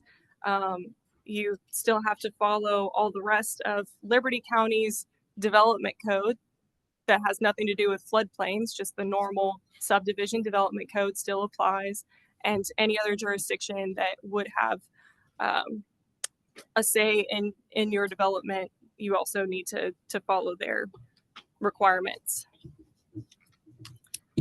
And so Liberty County has contracted LJA to assist with the review process. And what that looks like for us is that Melinda, she forwards, when she receives a submittal for a development, she forwards that to us for review. And sometimes applicants that have gone through this process before, they automatically just send it both to us and to Melinda. That's pretty common. But if it only goes to Melinda, Melinda will go ahead and forward it to us. And then we place that in a queue, and typical process is to review those in the order that they were received. And we aim for a 30-day turnaround in order to get those review comments back. And so once we have sent those review comments to the design engineer, they will go through and make any modifications necessary to their report or to their models. And they're supposed to provide a response to comments so that we can understand what changes they made in order to acknowledge the comments. And then they'll resubmit, it'll go back through Melinda and through us, and that process will go on as long as it takes until they have something that is acceptable. And we have had meetings before with applicants to ensure that they understand the comments that have been provided, so there's no disconnect there as to what the questions are asking. But sometimes there's only one round of comments. Sometimes there's multiple. It's just until everything meets Liberty County's criteria and standards. You And know, then once it's, sorry. Walk through this again. Melinda forwards a new submittal for review. Melinda and engineering and permitting for Liberty County. Correct. Okay, at times submittal will be sent to Melinda and LJ. So a company that has a proposal or a plat or whatever might send it to you and Melinda at the same time. That way you get it in a timely manner, and so does she. Okay. Correct. Okay, so once you receive the submittal, it's placed in queue and reviewed in order that submittals are received. So you get 10 submittals that day. It might be submittal number 9, but yet it's still going to get reviewed in a timely manner. Correct. Now, the other thing that we look at is we have 30 days to review through 232. Okay. That's the state code that we have to live by. It used to be what 90 days, I think. Years ago. And then, Shot clock now. So. yeah, they shot it to pieces, and let's get it set the same as municipality. So 30 days is 30 days is 30 days. So when you receive this and review it, if you don't finish in 30 days, more than likely it's because there's a deficiency that's been noted in the submittal. Is that pretty much it? Correct. Okay. When- And you when send it get back. 30 days to review it. Yeah, you get 30 days. 30 days to return comments. Yes. But if you can do it in less than 30 days, it's even better. But yeah, If you don't get it done in 30 days, what? it better have a reason. In other words, So- a deficiency noted that's sent back to the engineer of record that sent to you in the first place. Correct? Correct. And the permits that have been reviewed, that were brought up in commissioner's court, those were reviewed within less than 2 weeks of us receiving them.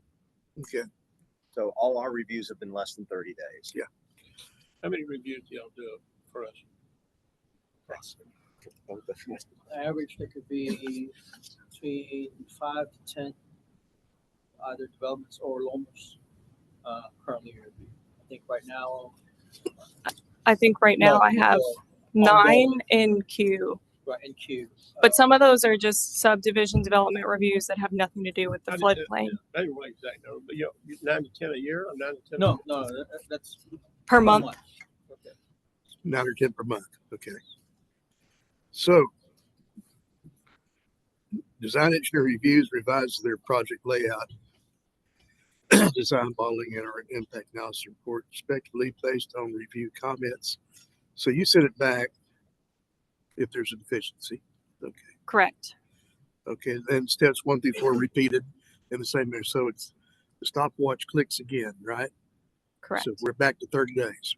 Okay.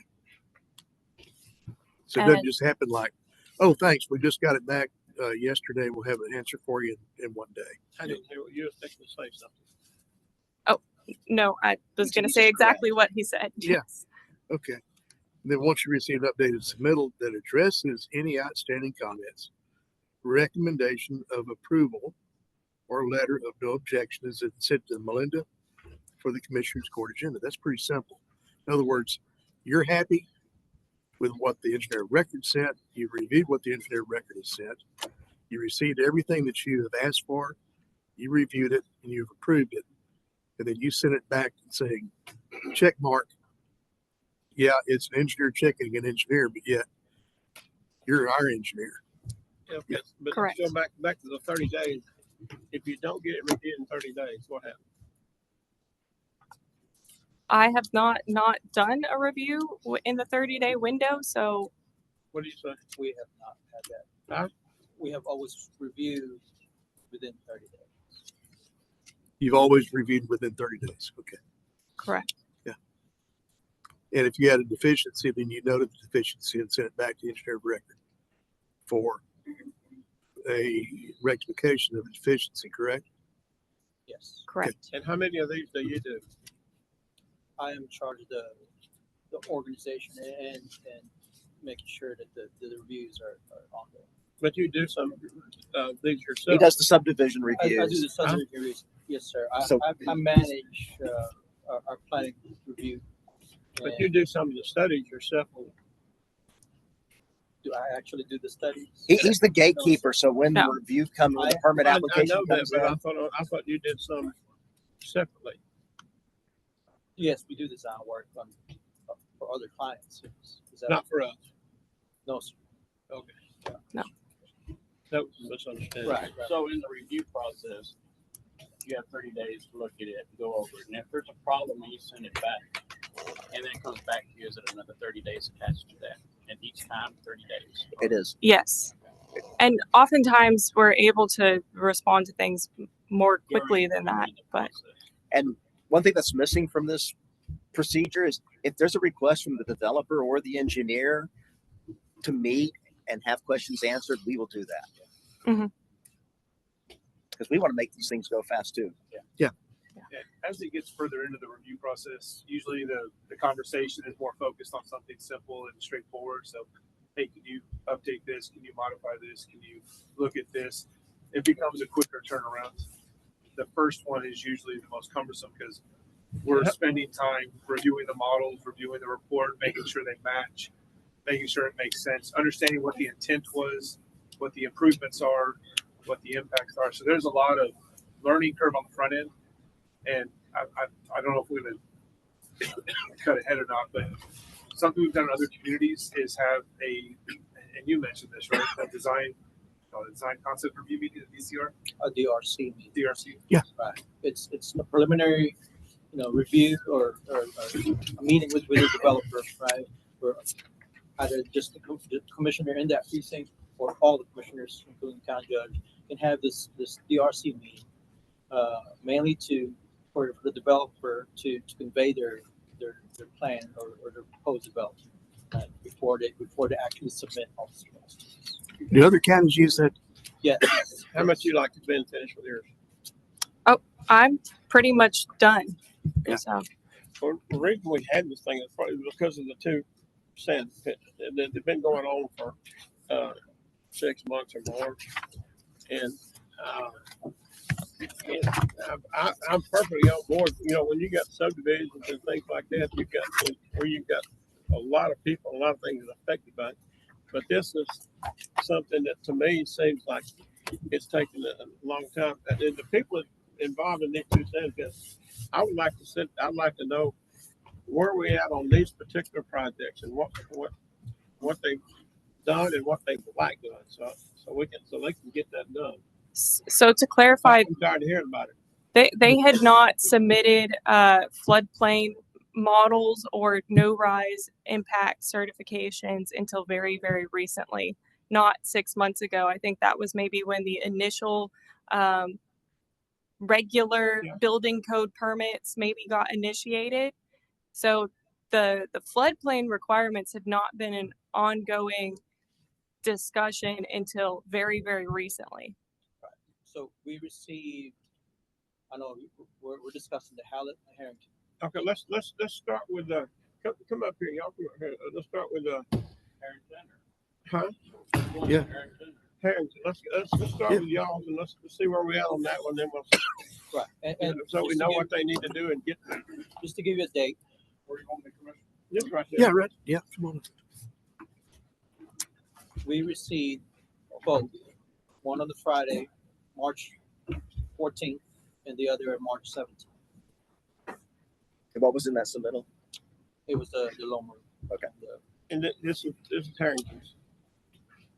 Harrington. Harrington. Huh? Okay. Harrington. Okay.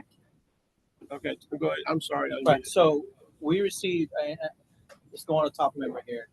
Either the Harrington or the Hallett on March 14th, and then the following on March 17th. Those were the only submittals we received from either of those two. Okay. Mark, does that sound right? The H&H study. Yeah. Okay. And both of those, we have returned comments to them. I believe that, the comments got returned right before the Commissioners Court meeting for Hallett materials. I think it was the day before Commissioners Court was when we had returned our comments, and then So y'all have reviewed it and give them back the comment. yes. Okay. That's correct. We don't have any problem with it. Okay. We got Chamberlain's comments and we're addressing them now. Okay. So y'all have got that worked out between, Sure. and you're working on that. Okay. Now, let me ask you this question. Have you received a letter yet stating such from LJA that everything's in compliance? Run that by again, Judge? Have you received a letter back from LJA stating that everything's in compliance? No, Got it. No, They haven't resubmitted yet. but we haven't resubmitted. We just got the letter last week. They do have the stuff from LJA and already in the process. Right. Okay. So that's the one thing that we do require, Lewis, is, for it to be placed on an agenda item on the Commissioner's Court, is we have everything in place. You sent everything in, they reviewed it, You reviewed it, y'all back and forth reviewed it, everybody's happy. And once they finally get down to where it's like, okay, I think we're satisfied. And they send a letter back to us, to the court, stating that, hey, it's all in compliance and we approve. That's all we're asking. And it's taking time. Yeah, I can understand why now. So I'm glad we went through the steps with y'all to figure out, well, especially this was very helpful to me. I mean, I'm not an engineer, but I get chunked off into the middle of the arena with a bunch of them. And I'm not ever going to win, but at least I'm going to have some questions. Okay.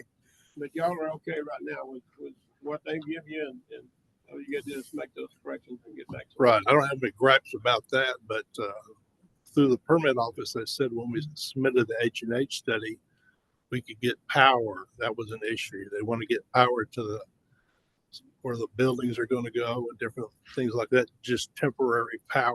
Yeah. And that's all they were asking for now. What's the problem with getting temporary power? So- We don't do temporary power. Huh? We have not been doing temporary power since I've worked here. Okay. And what's the problem with doing it?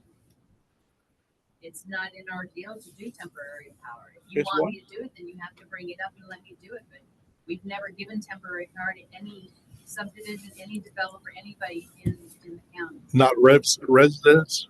They always have a temporary meter pole when the construction starts. Yeah, whenever you're building a house, you get temporary power. It's not temporary, it's permanent. And they have to move it to light company after they get it. Well, that's it's- a different problem. We'll address that. Yeah. I can see where that would be like a Huh? permanent account, that temporary power that you're thinking of, say a construction pole, meter pole, sit out there where where the contractors plug into it and they build a house. But yet that's still going to be a permanent a permanent address and a permanent account At that time, it's an address. at that address. And then when the building or whatever is complete, then they come out and put the final service in. Yeah. That's just I all. don't know how to get past that little hurdle. Do y'all? Well, we ain't caught what we're addressing here. We can get, we'll work Yeah. on that. We'll work on that. But we didn't, I don't, you know, have you experienced that? Yeah, I've always thought they got temporary. And when I built my house, we got a temporary pole out there. I didn't have nothing out there. Yeah. Took me, took me not much to build it, but Yeah. it was temporary fire till I got it done. That's correct. After the permit, Huh?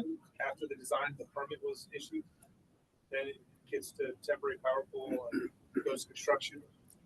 So I think that's the trigger was the permit allowed the temporary power pole. This is still not even through permitting yet. Yes. That's the Ah. nuance. It hadn't been permitted yet, so you have to have the permit to get the power. Just read between the lines. It's not my purview by any means. I'm trying to. It makes sense. It's been so long ago since I did. I don't know the nuances. I'm out of this one. I apologize. I just went down and got told them I was gonna build a house here and I needed a permit, a temporary power pole. But in regard to these two projects, we're close to getting a permit. Is that? Well, we got this. Hold on, we okay with accepting the permit and we'll work that out. All right, Hallett Material. Let's switch places and let them get up here. Let me tell you what's over here. Yeah, What their do you have any problems are. questions? Are we close?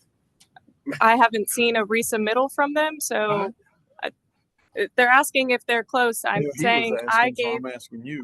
comments. Fair, you're good. I'm reading your face. I want to know if we're close. There's things that need better documentation in the report, and that's the majority of the comments that I provided are questions on what the assumptions were that went into their modeling and the methods that they used. So the majority of the comments are of that nature. There are some comments about the model itself that doesn't necessarily jive with the old, the established floodplain FEMA effective models. And so those are just things that need to be documented if you're deviating significantly with an established study. Just clarifications more or less on things. and I don't know how long it'll take them to make those changes and resubmit back to us. So Just- from that standpoint, I don't know how long this process will be for them. They just need to prove up some points. You seem to have a question here. What? No, I just want to hear what she said. I have not seen her comments back. Has anybody seen our comments? Yeah, they sent them to me and I sent them to the two other engineers that are doing the H&H study immediately. Okay. So they're somewhere in limbo at the moment. It's all in work. Yeah. All being worked on. Yeah, okay. Correct. Evidently, these comments were made 2 weeks ago during our, right before our last commission. Yeah, I guess so. That's what it was. This is Harrington. Harrington, yes. Harrington, I believe, was right after the commissioners meeting. Yeah. Hallett Materials was just before. Just before 6 weeks ago. Okay. You seem to have another good question. I don't. He just needs power. That's all. Yeah. So we can plug his drill My in. question is not one y'all are prepared to answer. When the hell am I going to get power? You talking about The permit. The permit. Well, we've got 3 engineers stamped off on a $100,000 H&H study. I don't understand the yeah, delay. I don't again. understand why we can't get a temporary power out there. They don't Is- huh? They, They can't get a permit to be able to process. They're what? They don't have a permit to work on the property for us to be able to process it. We know they're out there working already, even though they don't have a power pole permit. They've got generators out there. We know, we've been told. So, until they get a permit, once they get approval for their What are they doing out tank there? study from LJA, it'll be on the following agenda, and then I can start. What are they doing out there? I'm sorry. What are they doing out there? You said they're I working. don't know. You're the one that told me when you came into the office. You're the one that told me they're working out there. I don't know. I currently have a generator. Yes. So I that had my- 2 so other that- people so that that- were I currently have a generator running since you brought that up. Up on the hill. Yeah. 35, 40 foot out of the floodplain. Building out a scale house. We cannot even get a permit or a temporary permit for power there because the hill attaches to the floodplain.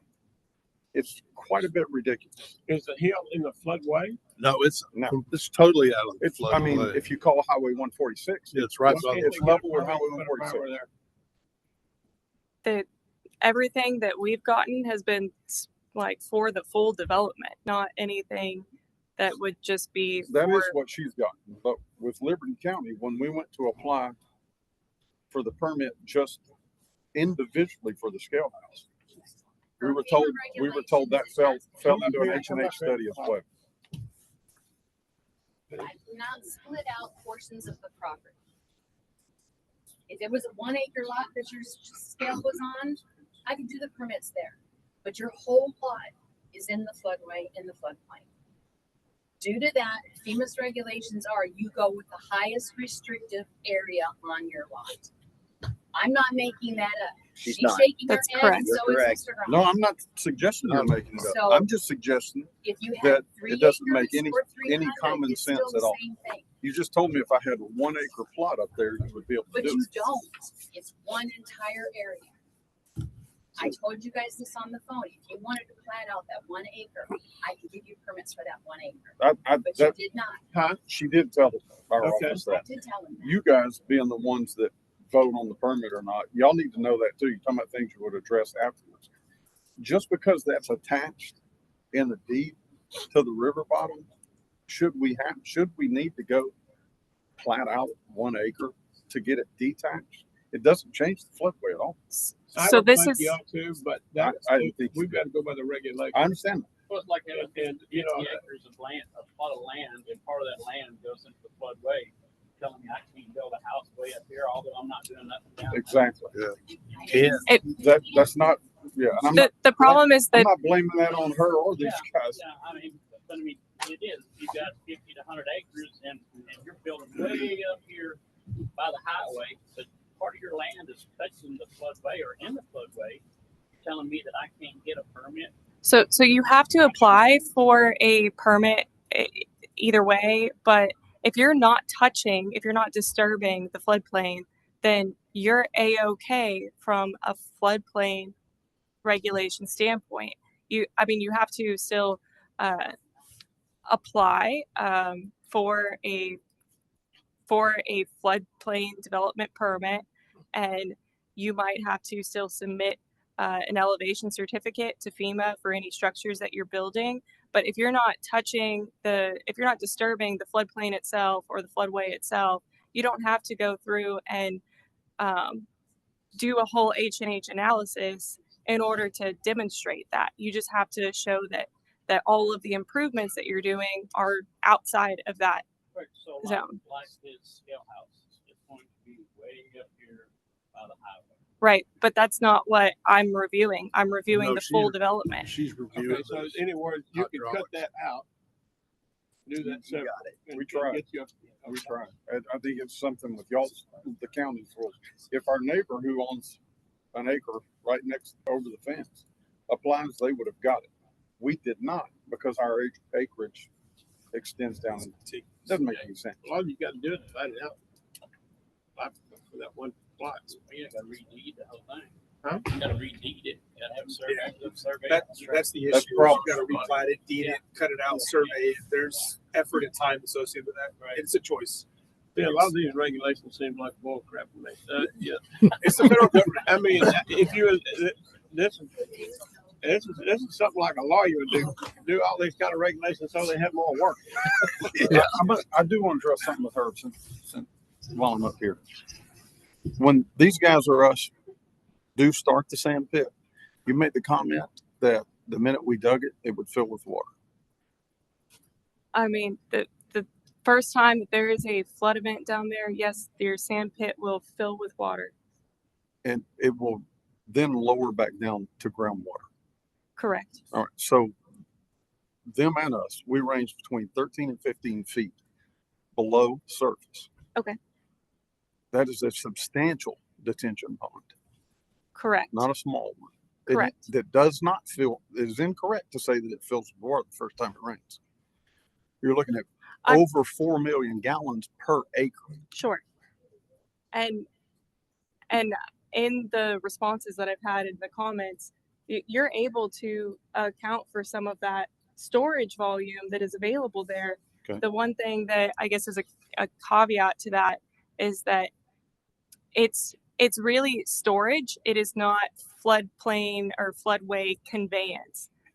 So it's not part of the channel. It's a separate hole in the ground where water just stores, but it's not really flowing through that elevation that's below the top bank of your excavation pit. That's only storing water. It's not conveying water. So you can account for it as the volume that is there, and that can be part of the required detention volume for your site. They had a pump called it a pump detention, and they're just pumping it back into the river. While it's not flooding, wouldn't that be a pump detention? Yeah, when it floods, the river's a mile wide there. Oh, I know. So the problem right now with the permit is not detention. Detention is kind of a separate matter from floodplain impacts. So detention is if I'm adding pavement, concrete, whatever to my site. Now, when rain hits my site, more water runs off of it, and so maybe I need to store some of that so that it slows the release rate off of my property. That's one part of the regulations, and that's really the subdivision regulations. That's not floodplain regulations. So floodplain regulations have to do with when I look at the Trinity River itself, how does modifications on this site impact the ability of the Trinity River to convey flows in the same way it did before the site was modified. So I can tell you one thing, once it floods like it floods, there ain't a hell of a lot you gonna do that affects the flow of that Trinity River. It's gonna go where the hell it wants to. Well, and that's exactly what the model's intent is if you have a mile-wide floodplain and you have the LiDAR or the topo that shows the actual banks of the Trinity and the overbanks, and it gets out a mile and then it shoots up in the air 20 feet because it's got that berms, and you model all that, and you come in with a sand pit and you dig it 20 acres straight down 40 feet, and you got this big giant hole in the ground. You run that model through there, there's no drop in the bucket change. You put a 2 foot, 3 foot berm around your bank, and you run that model through there, the water's going to go up. Which is Because it has to go around it, has to go over it, has to go through it. The hole's not the matter. It's the berming, it's the fill. Now you can over excavate the side to get more conveyance next to the fill to where it compensating. I can understand that, and I can And all it understand takes is the model. if you're in an area where you're building a subdivision or commercial development or something like that, but a temporary sand pit, I think that's just my personal. Because all the sand pits are temporary. I mean, they're gonna get the material out of there and they're bringing material out. So they're bringing this dirt Sure. or sand or gravel out of there. And every load they take out lowers the water level. But there are also berms around to protect it from the river. There's stockpiling, and that's you don't know how long That's that's all going to be there. temporary. So you have to assume it's there forever. But I mean, it might be No, I know. there when the I agree, next it won't be. Hurricane Harvey happens. And so If it rains, that's what you got. just because it's temporary, yeah, means years and years. And so there's probably going to be some sort of flood event that happens.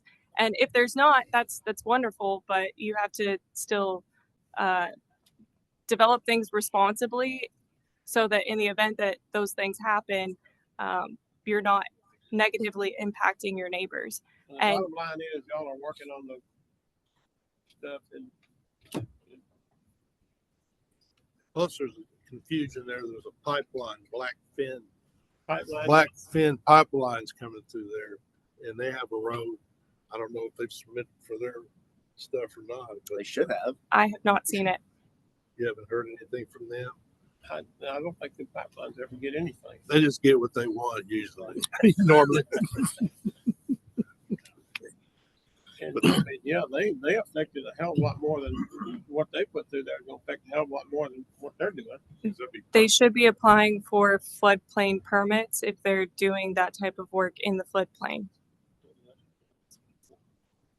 How would we know? Ever know? They ain't asking for no permits. They usually don't ask for permission. They just ask for permission. They should be following the same processes. Huh? They should be following the same processes. Okay, but who regulates that? The county, Should be y'all's administrative floodplain regulators. So if there's inspections, site visits. How would we regulate it if they don't have to get a permit to do anything? if you notice that they're doing work, you can issue a stop work order and then force them to go through the permitting process. We don't have anybody to enforce that. Oh, that's a conversation we have later. That's very specific. Right. Something we haven't really purviewed into yet. So And there are some things that you can do that the regulations do allow for some work to happen outside of the permitting process. But for the most part, that's like you can get a variance to restore or repair a historical structure if it is on the registry of historical structures. There's things like that where you can do things to repair an old structure to bring it back into good condition without having to fully make it meet today's criteria. There are provisions like that that are in here that you could apply for, but for the most part, variances otherwise require a very high level of burden of proof, I guess, in order to establish that you have a very good reason for not being able to comply with the regulations. And a variance is a red flag to FEMA. And- yeah. Let's get the Howard material too. I want to hear their problem or whatever you,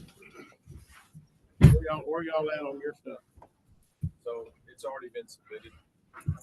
You have submitted, you got to review yet? We've received, and we're gonna send back probably this week. Yeah, we're hoping to have some a revised submittal back, if not late this week, early next week. Okay. So, yeah.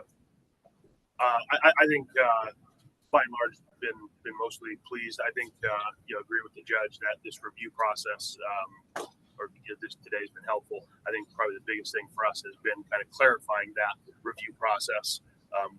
Maybe we we weren't didn't have the greatest understanding of what the process should be until today. So reviewing that was good for us. Otherwise, most of our issues are probably more so on the FEMA end of things. So I did have one question. If we have that no rise, certificate, is a need for the clomer still there? Are you showing no impact? Yes. Then no, the clomer is not required. Okay. That's correct. Right? Yeah. Okay. The only caveat to that is that, some lenders require you to submit for a clomer. So if you send me a clomer, I'm going to review it as a clomer, because sometimes you might have a lender that requires you to go about that process before they'll give you money for the development. So to clarify, if a majority of our development is in the floodway, we need to do a hydraulic study or the floodplain, right? If you are modifying anything inside the floodway, yes. What about Floodway or floodplain? In the floodway, you have to do a hydraulic analysis. What about the floodplain? Floodplain, Liberty County does not really require you to do that right now, but what John was alluding to earlier is that there's still the potential for that for modifications in the floodplain to cause impact to your neighbors. Yeah. And that could end up being a legal problem later because that is a violation of state water code. That is not a FEMA thing. Yeah. Are y'all in the floodplain or floodway? Any fill, specifically the plant pad, is we made it out of the floodway into the floodplain. But also we'd be dredging the floodway, and as required by MSHA, the mining safety standards, there has to be a berm around any open mine. Yeah. Right. It has to be half the height of the large steel. So if you have a haul truck tire is probably as tall as that. So half the height. 3 to 4 feet tall berm, so nobody gets. But we also we don't want to hold water. So we knock holes, 4-foot holes in between, every 20 feet in that berm, or we put like at one of our plants along San Jacinto, we'll put jersey barriers and then hang pipe across there so there's less of an impact. So there's only a 20-foot jersey barrier and then 40 foot of open air space that the pipe is hung across. And so I guess what I'm looking for when I'm looking at their models is for them to show what those berms are going to look like and demonstrate that the way that they're being constructed is fine and causes no impact. I just want to make sure we got the process flowing, everybody's on the same page, and that we know where we're at on everything. Well, when we first started this process, we didn't know that there were a lot of things that we needed to do in order to perform the permitting process. We needed to submit, application to y'all, but we didn't know that LJ had to review it and it would sit back to us. We figured, since we had our engineer develop our plan, our H&H and everything, we just submitted it to y'all. Yeah. Okay. Well, that was one reason we was having to meet, just to get everybody on the same page, so we can keep the wheels started. There it is. Well, again, my circle of concern and circle of influence is FEMA in this regard. I don't want to take that chance of having them come back and scrutinize us to the extent to where you can't get your flood insurance renewed. That's it. Then it falls back on this administration. I don't want to see that happen to these guys. Yeah, But I don't want to have such stringent. I want regulations that serve our purpose needs, but I don't want to have such stringent regulation that it's going to hinder our growth, hamper development. Yep. Well, I think we have the rules kind of laid out now. I mean, are y'all satisfied that you have answers? Lewis, you okay now? Pretty well? Okay. All right. we're trying to do due diligence, do everything the county wants, everything the state wants. Yeah. And the pit itself, it's changing. And once we move into a new area and we're no longer actively mining, we knock all the berms down because we're not actively in an area. It'll turn into just a lake with with nobody. Yeah. But until we're done actively mining in one specific area, we cannot go back into that area. We can't do what's called reclamation. Yeah. Okay. Yeah, and the hardest part is getting the existing condition model put together. Once you have that, then you find a way, because again, you're thinking the Trinity River model. That model is from Dallas to the Bay. We're looking at a infinitely small part of it, but it still has a potential impact. And so the hardest part is taking a model that is 2 miles wide and running a 3-foot berm on the terrain. Yeah. And saying, what does that do to the model? You're right. The grand scheme, your mind says this should not matter. It should make a drop in the bucket, but sometimes it does. And that's the handcuffs that we have on us, both from the design engineer side and the reviewer side, the FEMA side, that is what is the only thing we know to manage a floodplain. And so you have a model that replicates the existing condition. You find a way to document what your proposed improvement is going to look like, and you hit the go button and you see what it does. Now, my biggest pet peeve is an engineer says, well, that's what the model showed me.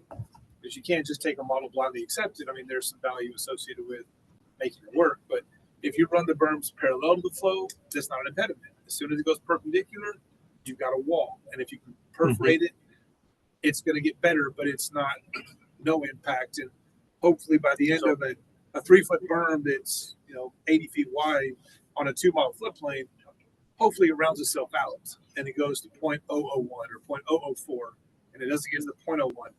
But these are what situations we stick with, And aligning the berms with the flow also lessens the impact. You got it. Yeah, that's exactly it, because it's only conveyance in the floodway. I mean, it's not only, but 90% of floodway modeling is conveyance, and that's just flow down the water. A lot of the flooding from the Trinity that I've noticed in the lower Trinity between Liberty and Rye or whatever, it's not actually from the river itself. You're right. There's a natural berm. It backs up from the tributaries off the river. So it's a slow rise not from the river bank, but from further back. When they get to 146 and they can't go any further up, then it backfills back to the river. And the exact problem with that is the Trinity River model is a rivering model of the Trinity with flows from the trims being applied as a point flow in the main stem, pushing water out. That's the way that model is built. From the 80s, right? Yes. Yeah. And right, wrong, and different. That's what they're handcuffed to. My goal in 5 years is to have a super dendritic network that the flows are actually applied. Like that word. And his job for the next 4 years is to build those models. And that the start- 80s map, I can guarantee you, it's probably 100 feet, maybe 300 or 400 feet from where the river actually is. Well, it isn't, y'all. Yeah. Didn't you I mean, so there's an elevation of 1,000 or something? It has some random elevation that's just assumed. Yeah. So there's Well, some nuances. Yeah. I know the river moves about 16 feet a year. Yeah. Because we, out of Barnard's property where we was mining before, where we had a sand plant, he put a 16-foot panel, you have to take one off every year. I know. Move 16 feet. All right. So we definitely feel for you. We're handcuffed as well. Right now, my main concern is we're not gonna get started on that 1.5-mile county road y'all gonna rebuild. That's the next project. All right. Anybody else? Okay. John and William, everybody, thank y'all for being here. Appreciate you. Thank you so much. And I'm sure we'll have more questions eventually, but then again, hey.